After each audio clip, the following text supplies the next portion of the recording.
and welcome to The Content Bite, a podcast for freelancers who use their words to make money. I'm Rachel Smith, a freelance journalist, copywriter, and content producer. I'm also the founder of Rachel's List, a jobs board and community for Australian writers and other creatives. And I'm Lynn Testoni. I'm a journalist and a content writer as well. Rachel and I are your weekly co-hosts, and every week we're bringing you all kinds of tips, tricks, and some fabulous guests to help you make the most of your freelance business. This podcast is sponsored by our good friends at Rounded, easy accounting and invoicing software made just for Australian freelancers and sole traders. It's everything you need to make freelancing easier. Find out more at rounded.com.au. Also, if you're a gold member of Rachel's List, Rounded is giving you 20% off an annual subscription plan. Upgrade to gold membership for all the details. Hi, Rach. How are you? I'm good, actually. It's been a bit of a crazy week, but I'm trucking along. I'm working on my website and adding some sort of optimized pages, some new pages to my website, which is exciting. And I'm also doing lots of calls with potential clients. So I'm more on a marketing bent at the moment than doing actual work. Although we all need to do that. I mean, yeah, it's a little bit of a hustle, always trying to keep that pipeline full, I guess. Absolutely. This week we've got such an interesting guest today, Emma Gray. She's the author of The Last Love Note, which is a fantastic book doing the rounds and getting a lot of buzz, particularly in the freelance sort of world. We've both seen it a lot. Yeah, it is. I absolutely love this book. Okay, well, let's read a quick bio for Emma and then we'll get her in the hot seat. Emma Gray is the author of 5 books, including the romantic comedy The Last Love Note. She wrote the novel in the wake of her husband's death as a fictional tribute to their love, an attempt to articulate the magnitude of her loss, and a life-affirming commitment to hope. She has 2 YA novels, Unrequited, Boy Band Meets Girl, and Tilly Maguire and the Royal Wedding Mess. That sounds cool. Together with award-winning composer Sally Whitwell, she wrote a musical based on Unrequited called Deadpan Anti-Fan. And her non-fiction book about productivity, which we're going to talk about as well, I Don't Have Time, is co-authored with Audrey Thomas. And her first book was a parenting memoir, Wits End Before Breakfast, Confessions of a Working Mum. Emma lives in Canberra, where her world centres on her 3 children, her loved stepchildren and step-grandchildren, writing, photography, and endlessly chasing the Aurora Australis. I always think I'm going to say that wrong. Welcome, Emma. Welcome, Emma. Lovely to have you join us. Oh, lovely to be here. Thanks for having me. So, Emma, first up, your book is an absolute triumph. I cried, I laughed, I didn't want it to end. I loved Kate, the main character. It had this real lightness to it that I felt really carried it along. And I'm sure that's what you were aiming for. You just completely, nailed that. It was just an absolutely beautiful book, even though it was dealing with, such deep and sad themes as well. Thank you. It was. I loved it too. I mean, I inhaled it over in one sitting on a Saturday, and I just loved it. And I know it came out of your own story because you lost your husband, Jeff, to a sudden heart attack. Was it 7 years ago? Yes. I can't imagine how hard that would have been. No, and today actually would have been our 14th wedding anniversary. Oh, gosh. I'm so sorry. Oh, thank you. It's just... it's almost 7 years since Jeff died. And I think you naively go into grief at the start and think that it'll be a process that may take a couple of years and don't realise this is actually a lifelong situation that you're now facing. So these kinds of things crop up and just freshen up that grief, I think. But writing this book has just been such a cathartic experience for me. It was an opportunity for me to pour all of these emotions into a fictional character and tell a story that wasn't quite our own story, but had enough of real life in it to make it, I think, very realistic to read. And I think that's been one of the main pieces of feedback that I've received from others, that it's articulated something that a lot of people, that we're all going to face at some point, that is very hard to put into words. So I'm really glad that you both enjoyed the book. And I certainly did want to package this depth of emotion that could have been really dark. And of course, there are aspects that are dark in the book in a way that was really accessible and hopeful. I think that was really important to me. So I'm glad that that's how it's landed at your end. Yeah, well, at a lot of ends, I think, from what we see. Maybe Yeah. that's one of its success, is because it touches on the grief, and the grief feels real. It's not, it's so personal, and it feels authentic, which it obviously is. And maybe that's where that element, the connection happens, that we can all recognize, because most of us have had some grief already, maybe not to the extent that you have like a life partner, but I think that's why it resonates with so many of us. I think it is. And it's also a topic that I think we tend to all avoid as much as possible, because we're terrified of loss and grief, and rightly so, because it's absolutely awful. And so there's an element where I think of just having the courage to go there and really articulate those depths. And a lot of the passages about the deep grief, I remember sort of lifting from my own words that I'd written at the time at various times across several years. So it was very much how I felt in exactly those moments. Have you personally gone back and reread it a few times, or were you just so over it you put it away? I'm wondering how you would feel about it reading it now. It's so interesting. As soon as a book gets into print, I'm almost terrified to read it. I think we're all a bit like that. Or what, but what's interesting has been listening to the audiobook, because I didn't have access to that until the day of release.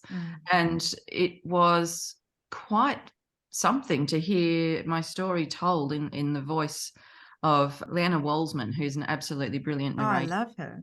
Yeah, she's fantastic. And she's really taken the story and just added her own emotion and tone to the story. And it hit me much harder than I expected it to. Yeah. There's a passage at the end of the prologue where Kate is, she has a 3-year-old son at that point, and she's flashing forward into the future when she'll be raising a teenage boy on her own.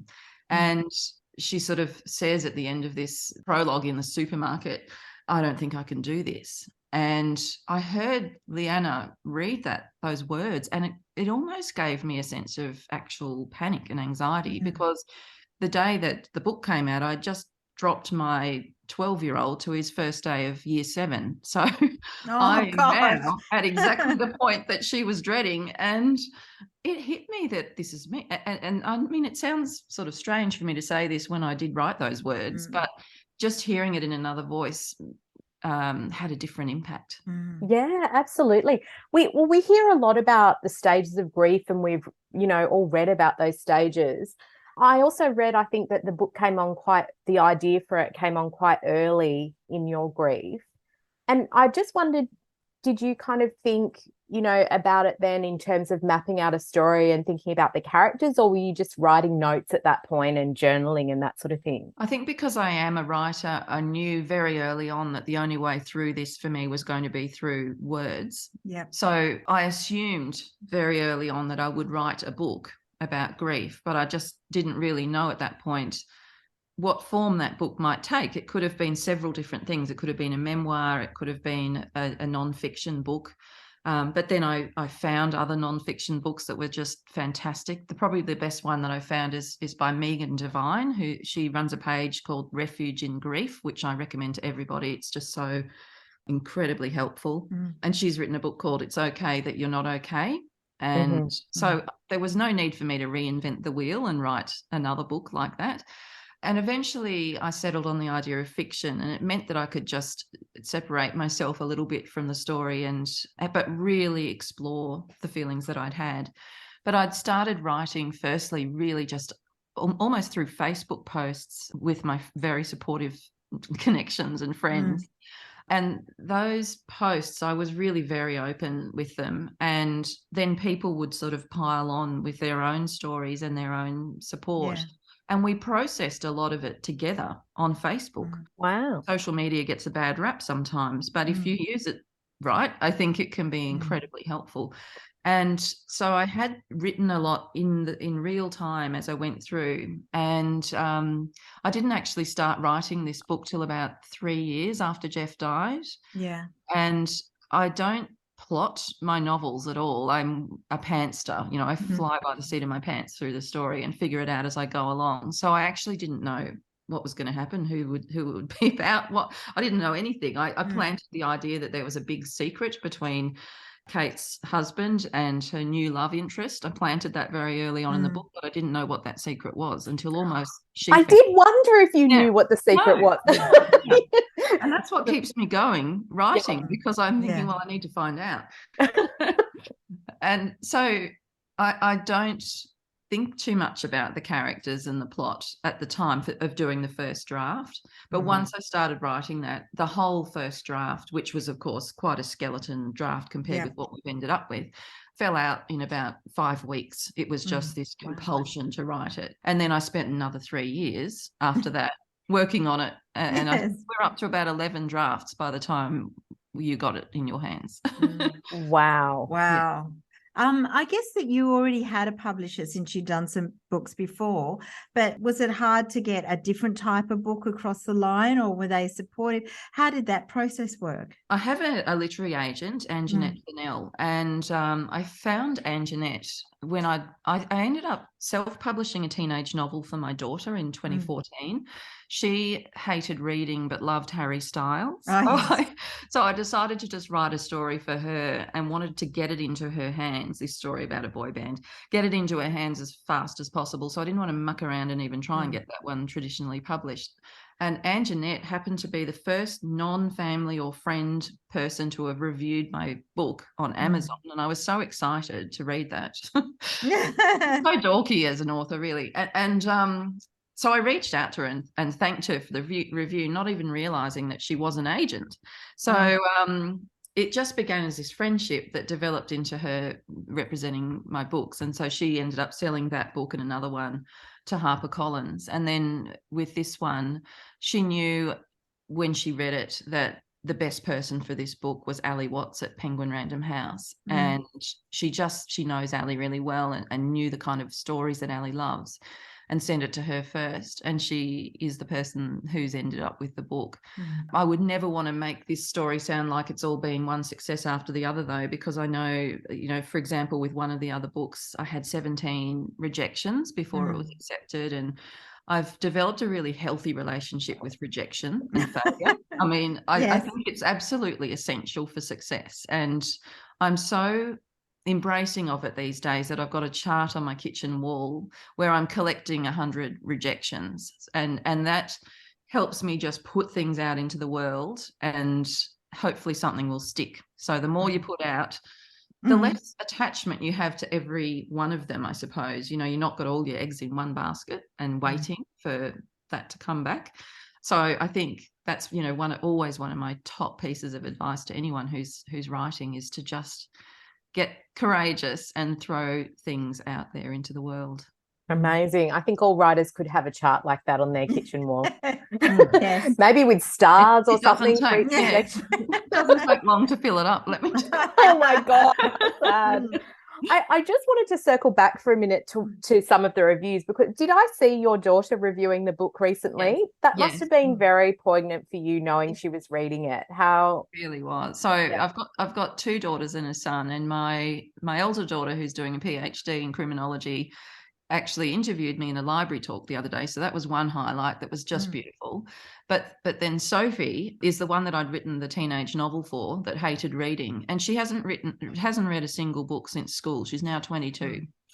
Just she's got attention deficit disorder. So for her, reading books, she said, just feels like words swimming on a page. And anyway, she'd seen that viral story of the daughter sharing her father's book about a serial killer recently. I don't know if you know. He hadn't had any sales in 11 years, and so she shared, she did it on TikTok, didn't she? Yeah, and it went to #1. So I think it's just a beautiful story. I think Sophie saw that and thought, oh gosh, I haven't even read the book. So she She did. And then she kept sending me updates. So she was reading, and then she posted a photo of herself just bawling her eyes out. And of all the reviews, I think that one means the most to me, because I knew that, you know, she wasn't a reader, and she was doing this out of love at first, but then she did fall in love with the story as well. Yeah, absolutely. And I mean, everywhere I go, I see you, or I see the cover of the book, you know, all over social, everyone's talking about it and reviewing it, not just your daughter, and obviously with good reason. I'd love to hear if you had a strategy behind getting it out there, because it does seem to have garnered a lot of buzz. Or was it something, did your publisher really push it? I mean, what's been, because a lot of authors wouldn't have, you know, had that buzz, and it's quite exciting, I guess. Yeah, it is really exciting and sort of unexpected too. And I'm really grateful, particularly for readers and Instagram, you know, people on Instagram that share about the books they're reading. It's quite incredible, because we can all expect a bit of support from our own family and friends, hopefully. Yes. But it's when others start to get involved that it really sort of warms your heart. The publisher's publicist, Jess Malpas, has been absolutely wonderful. She managed to get a 2-page extract in the Australian Women's Weekly, which was a really wonderful start. And she's also organised things like some podcast interviews and radio interviews and other reviews in newspapers and magazines. And she's also sent out review copies to some Instagram book reviewers. But really, even though this is my 5th book, it's my first adult novel. And I think I'm sort of starting at a standing start, because nobody really knows who I am. So that's tough for any debut author. And it really does come down to word of mouth. And I think that's the most compelling thing that you can share, is that other people's views that, you know, that don't know you, that pick up the book and have a response to it. So I'm just incredibly grateful for the way that word of mouth is sort of hopefully starting to take off. Well, it's interesting. I guess it's partly about the grief. One of the things I wonder, because you would have done some author tours, I think, haven't you? I've done a few talks so far, and I've got a few more booked in. Yes. I do wonder, is it exhausting though? Because I would have thought that with a story like yours talking about grief, is that everyone comes to you and shares their grief story. Yeah. I know that other authors who've done similarly traumatic things have found those events quite hard, and they really need space. Have you found that? Definitely. Sort of been thinking a lot in the last few days about putting in some boundaries somehow, because it's at the author talks when there's a queue of people and several of them are crying, and then each have a story to tell. But that, in a way, is incredibly touching as well. And to think that, you know, I've somehow created a story or an environment where it's safe for people to express their own experiences and emotions. But it's also a lot of messages on social media coming in from people who've read the book. A lot of DMs. Do you get some distressing DMs? Yeah, I do. And it's not just from people who are saying, this happened to me, thank you for writing this. It's people it's happened to their sister, and they are asking for. And when I wrote the book, this is exactly what I was hoping might happen, that we would bring this conversation out into the sunlight where it needs to be. Because when people lose someone, particularly suddenly, I think it's such a shock to your system. You don't know what to expect. We tend to brush it under the carpet to avoid talking about it in case it happens. It's almost like we worry we're contagious. On. Yeah, exactly. Yeah. So we don't know, and we don't do it well, and we don't handle it well, and we avoid people in supermarkets when we know that they've lost someone, because we don't want to talk. It's so awkward. We don't know what to say. We don't want to put our foot in it. So I'm really happy to know that this is helping to open that up and make it easier for people. But I am also feeling very exhausted, and, you know, I am having to just think about how can I create space. So on the weekend, my sister said, let's just go to the coast for the day. So we went for a day trip to the beach, and that's the kind of thing that I just need to do more of, I think. One of the most powerful books I've read on grief is Any Ordinary Day, which is Lee Sales's book. And some of the people in that who've had the unimaginable happen to them and their family, and their stories about how people in their town crossed to the other side of the street if they saw them in order to avoid them because they didn't know what to say. It's really quite confronting, isn't it? Heart-wrenching. Yeah. And I always say to people that the only thing that you can I mean, none of us know what to say, including the person that's lost the person. Yeah. And that's really the magic sentence, is to just be there and say, I'm so sorry, I don't know what to say. Yeah. And that just opens up the next steps, which is that none of us know, and that it's just nice to have you, Yeah. present and showing up. Yeah. I know. I was just going to say, like, this is, kind of in a different space, but I've got another website called Letter to My Ex, which I'm very separate from now because I just find it so sad and I don't want to live in that space. So I have someone upload the letters for me. And I knew someone back when I was like really heartbroken. I used to spend a lot of time on this forum, like years and years and years ago. And I met this woman who ran the forum, and she was amazing and helped so many people in, who were going through a kind of grief and a heartbreak. And it was so full on for her that she ended up closing it down because she said, I need to get out of breakup land. I need to get back to a different space. Yeah. And I think with grief, maybe it's a little bit like that. You need to make conscious decisions to move. To move away or give yourself some downtime. I think chase the light as well. I think, it's very hard when you've lost someone to enjoy anything again, and to also enjoy it guilt-free. Right. Yeah. So Rebecca Sparrow, who provided the endorsement on the front of the book. I love her. Yeah. Oh, big fan. Brilliant. Yes, we're all fans of Beck, aren't we? She's just incredible. And it was her advice very early on that helped me to sort of shape the way that we would go about this as a family. And she'd said that when she lost her daughter Georgie, she made a decision that Georgie's loss would turn up the light in their lives, not down. So I really embodied that and took that on, and just consciously searched for the life-affirming things, even if we were having a day where we were just in tears for the rest of the day, to just look for one little life-affirming thing at a time. And that then becomes a focus that can shift things even for a moment, which is what we need. Absolutely. I read another story where I think you mentioned that a story from your real life about the grenade made it into the book, which is at the start of the book. And I wondered, how many of your other experiences made it in? How did you decide what to put in, what to keep out? And are there things in there that are yours, but you don't want people to know are yours? There's such a fine line between memoir and fiction, I think. And, we've been told for years to write what we know, and that's definitely what I've done. But at the same time, I wanted to protect our family. And so I've tend to have taken the lighter stuff. So the story about the day that my son at 5 walked out with a grenade, an actual genuine Vietnam era grenade in his hand, and we got the bomb squad, because Jeff was a military historian. So those kinds of things. And I do remember that day thinking, this is going to end up in a book. I immediately That's the only way to deal with it. Before I even phoned the police, I'd made that decision. Yeah. And, spoken like a true author. Yeah, that's right. So there's a lot of that stuff, and the grief emotions are all very much mine. The cause of death I changed because I didn't want to tell our story, and I also was really careful. I didn't want to tell the stories of people I've met since Jeff died in other groups of, close friends I've made. I didn't want to sort of borrow any of their stories either. So I really made a conscious effort to change that part of the story.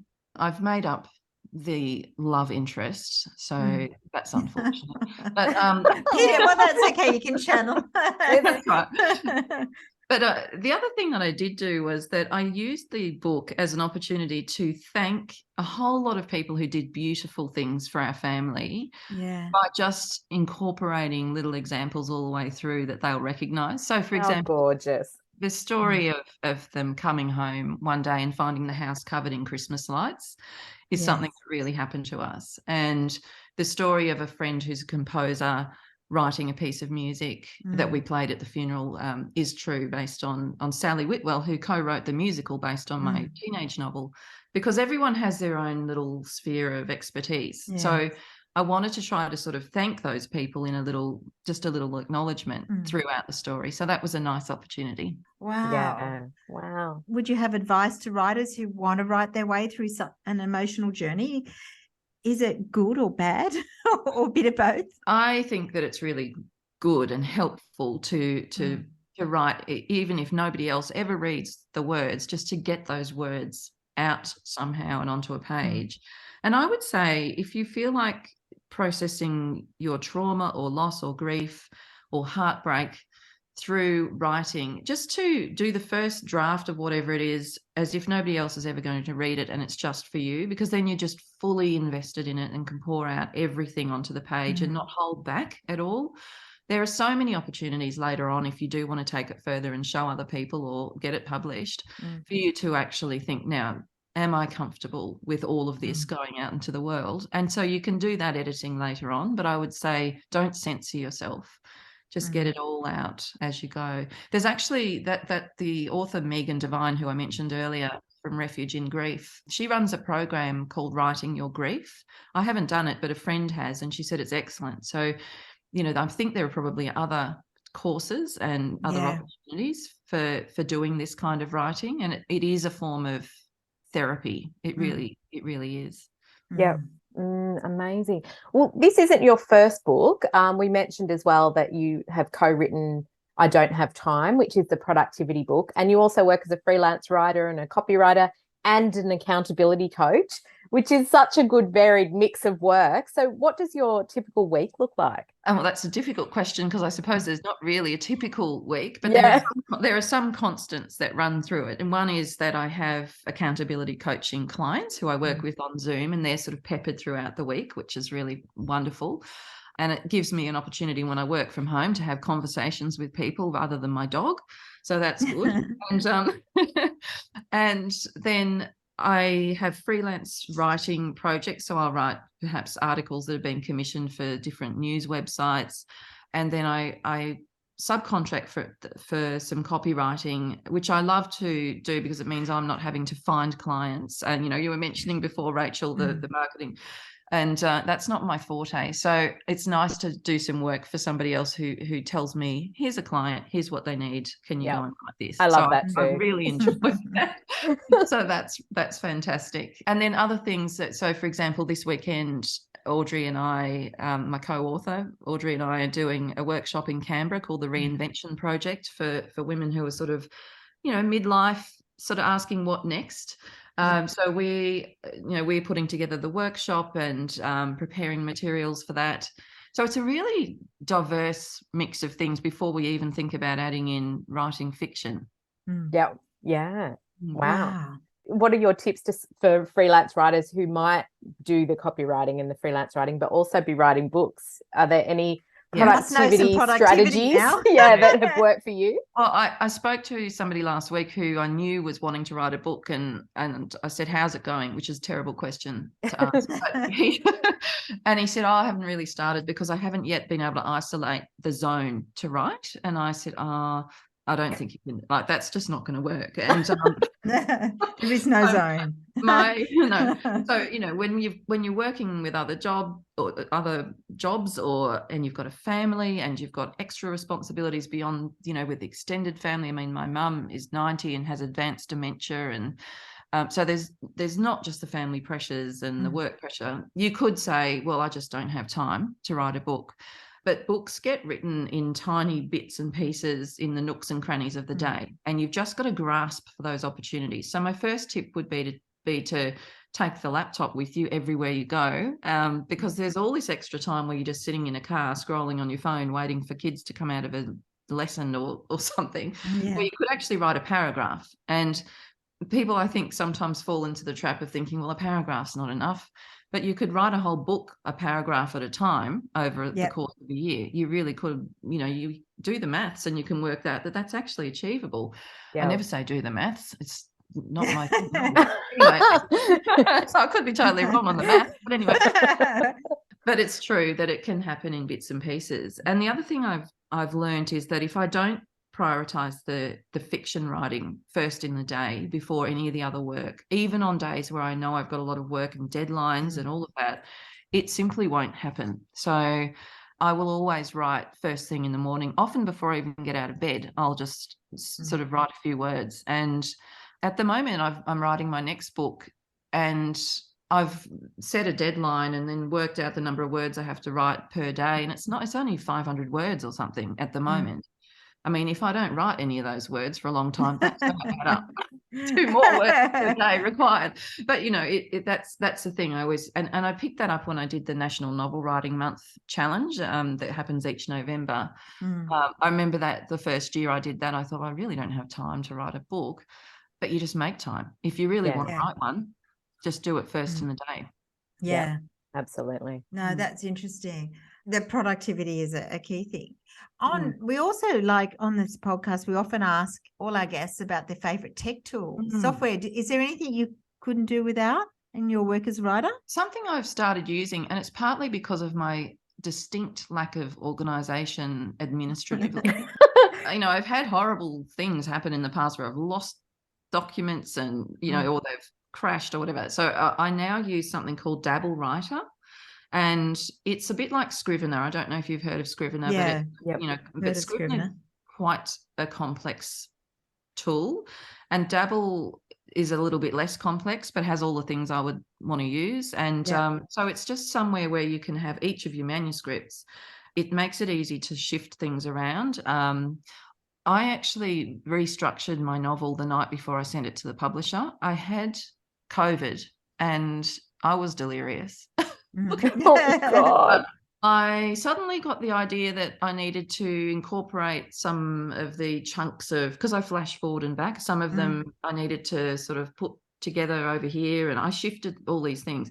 Dabble Writer makes that kind of thing much easier because you can just lift it without having to copy and paste. You can sort of shift it up. But it also has some really good data on your goals, and you know, it just is a bit of a incentive. It gives you a bit of incentive to keep going. So that's my current favorite. That and Canva, of course, for the sort of creating social media tiles and that sort of thing. Gosh, well, we're coming to the end of the podcast, but I just wondered, is there anything at all that you can tell us about your new novel? Well, do authors hate that question? Yes, we do. And particularly when you do make it up as you go along, it's very hard to answer. I recently was lucky enough to get a 2-book deal with a New York publisher for The Last Love Note and the next one, and they put me on the spot too in that meeting and said, "What can you tell us about the next book?" And I almost made it up on the spot. So make it up on the spot, go home and write it. I've incorporated a bit of suspense in the next novel, which is a new topic for me. I feel like after this book that's just so incredibly personal, I had to shift the focus a little bit to something a bit different. I don't think I could have backed up with a repeat of what I've just written. So I'm really enjoying playing around in that, and I'm just having to manage my mindset over the fact that this is a first draft, because when you've worked and worked and worked on a book, you know, you forget to go back. You forget what it looked like at the start, and then you start writing something new and think, I seem to have forgotten how to write. What is this? What are these words? So it's a matter of managing that mindset to push through that sort of awful first draft that we tend to throw together at the start of this process. Wow. Oh, wow. Yes, I'm sure every author hates it. And besides, there's lots of authors that have abandoned books too. You know, the old manuscript in the bottom drawer. Oh yes, we've all got plenty of those. Yeah, that's for sure. Oh, well, thank you so much, Emma. It was really lovely, and it's so nice to put a face to the name after reading your book, which is quite personal. I'm sure we all sort of feel like we know you, even though clearly we don't. But I mean, certainly we know Kate. We felt like we knew Kate, your protagonist, and I. Thank you so much for giving her to us. So thank you so much for, you know, it's a big deal to trust readers with this story, with any story, but certainly something really personal. So I'm just really grateful to everyone who's responding in such a kind way to the story. Yeah. What do you think Jeff would have thought of it? I think he would have been hugely proud of this. Yeah, he was always a big believer in me when I wasn't in terms of my writing career. And he used to say to me, it's not a matter of if you're going to be published, it's when. Oh, that's lovely. So, yes, I think he would be just over the moon to have just seen how our whole family has picked ourselves up and kept going. Yeah. And, in this way, but also in a whole lot of other ways. Yeah. Amazing. Well, thank you Thank you again for coming on. It's just been so great talking to you, and good luck with the book. Not that I think you'll need it. That brings us to the end of the show this week. Thanks to everyone who's listening and sharing us on social media. And if you like the show, please do leave a rating and review on the platform where you find your podcast, because it helps other people find us. Fantastic. And we'll also include contact details for Emma and her website and where you can buy the book in the show notes. So take a look there too. And we'll mention a few of the other things that you talked about as well, Emma. So Yeah. Wonderful. Yeah, and I should say thanks again to our sponsors, rounded.com.au, because they're easy in accounting and invoicing software, and they're just made for Australian freelancers and sole traders. So go to rounded.com.au. yeah. So thank you you. again. We'll see you all next week. Pleasure. Okay. Bye. Bye.